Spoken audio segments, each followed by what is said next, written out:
महामहिम भीष्म और आचार्य द्रोण, हम सब का देह इन पंच महाभूतों से बना है, जिसे अंततः उन्हीं में मिल जाना है। तो मोह किसका पार्थ? इस माटी से बने देह का।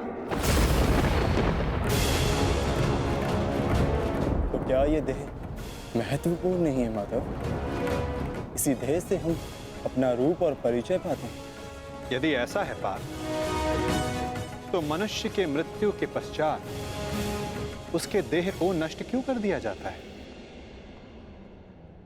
मनुष्य का वास्तविक स्वरूप और परिचय उसके देह से नहीं, उसके स्वभाव, उसके कर्म, उसके विचारों से होता है पार्थ। जब मनुष्य का देह नष्ट हो जाता है, इस संसार में नहीं रहता, तो मनुष्य के कर्म और उसके विचार उसका परिचय बनकर इस संसार में रहते हैं पार्थ।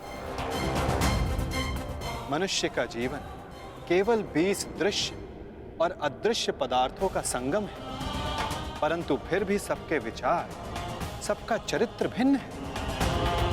क्यों माधव? जब उत्तम समान है तो सब में अंतर क्यों? कारण है 3 गुण, रजोगुण, सत्वगुण और तमोगुण। ये 3 गुण क्या है माधव? तमस का अर्थ है अंधकार, अर्थात प्रकाश का अभाव। विचार के प्रकाश के अभाव में केवल शरीर की इच्छाओं के अधीन होकर जीना तामसिक व्यवहार कहलाता है पार्थ। पशु, पक्षी, जल, जीव, ये सब इसी श्रेणी में आते हैं पार्थ। और सत्व का अर्थ है ज्ञान का प्रकाश, जो सत्य का, धर्म का, नीति और परंपराओं का विचार करके जीवन जीता है, उसे सात्विक जीवन कहते हैं पार्थ।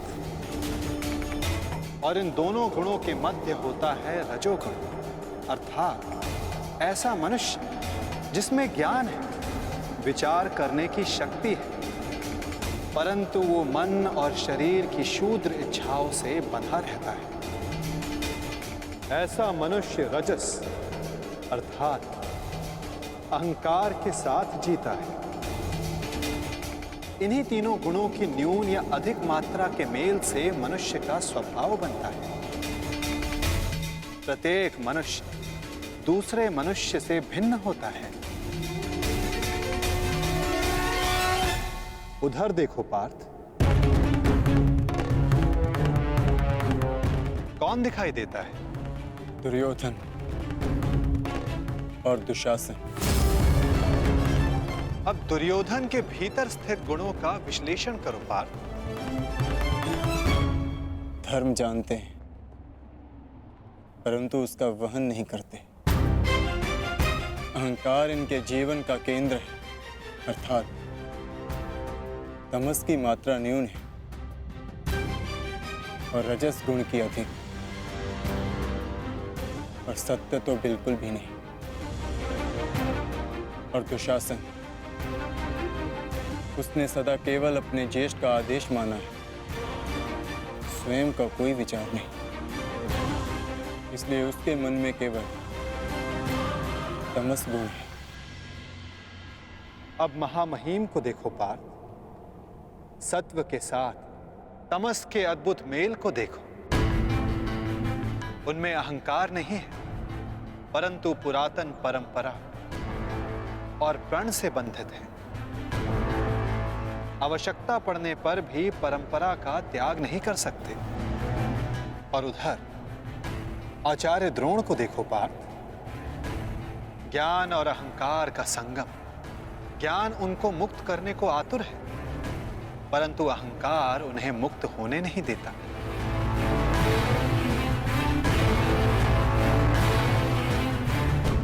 परंतु माधव, यदि मनुष्य का स्वभाव इन गुणों के मेल से आकार पाता है, तब तो उसका व्यवहार जन्म से ही निश्चित होता है ना। सिंह का गुण है कि वो मृग का आखेट करेगा ही, भयभीत करेगा ही। उसी प्रकार मृग का भी गुण है कि उसे सिंह से भयभीत होना ही है। यदि किसी का अपराधी और अधर्मी होना निश्चित है, तो फिर हम क्यों किसी के कर्मों की प्रशंसा करते हैं? क्यों हम किसी को अपराधी मानकर उसे दंड देते हैं? क्या आवश्यकता है किसी के नाश की? क्या आवश्यकता है किसी के प्रतिकार की? उत्तम प्रश्न है पार्थ, परंतु मनुष्य का कर्म जानने से पूर्व यह समझ लेना आवश्यक है कि मनुष्य वास्तव में है क्या। क्या मनुष्य केवल पंच महाभूतों का मेल है? नहीं, मनुष्य केवल पंच महाभूतों का, पंच पदार्थों का, पंच ज्ञान इंद्रियों, पंच कर्मेन इंद्रियों और 3 गुणों का मेल नहीं। इन 23 गुणों के अतिरिक्त भी एक शक्ति है जो मनुष्य को विचार करने की, धर्म और कर्म समझाने की, उसको भिन्न बनाने की शक्ति देती है, और वो शक्ति है चेतना। इन 24 तत्वों का मेल ही प्रकृति है पार्थ, जो मनुष्य योनि नामक यंत्र में वास करती है। पुरुष अर्थात परमात्मा का अंश। जब पुरुष और प्रकृति अर्थात आत्मा और परमात्मा का मेल होता है, तभी जाकर मनुष्य का देह जीवित रहता है। यदि मनुष्य परमात्मा का अंश है, तो फिर ये आत्मा क्या है? इसे कैसे जाना जाए? तुम एक महारथी हो और इस रथ का उपयोग करते हो। उसी प्रकार आत्मा इस शरीर नामक रथ का, इस यंत्र का उपयोग करती है, परंतु आत्मा शरीर नहीं होती। एक रथ के टूट जाने पर जिस प्रकार रथी का नाश नहीं होता, उसी प्रकार शरीर के नष्ट हो जाने पर आत्मा का नाश नहीं होता। नयनम चिंदन्ति शस्त्राणि नयनम दहति पावक न चैनम क्लेद्यन्तापो न शोषति मारुता।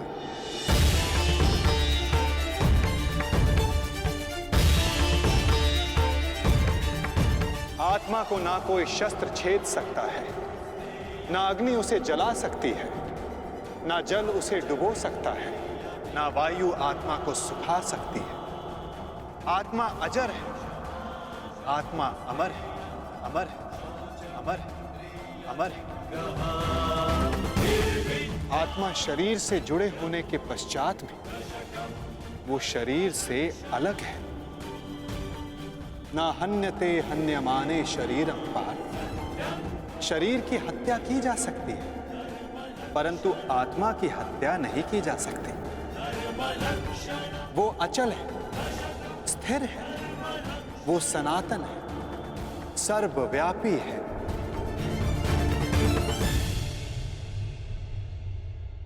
जिस प्रकार हम पुराने वस्त्रों को त्याग कर नया वस्त्र धारण करते हैं, ठीक उसी प्रकार हमारी आत्मा देह नष्ट हो जाने के पश्चात नया देह धारण कर लेती है।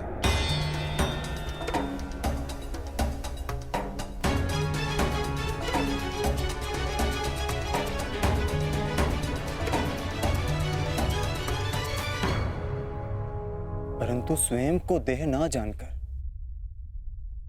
मैं आत्मा को कैसे जान सकता हूं माधव?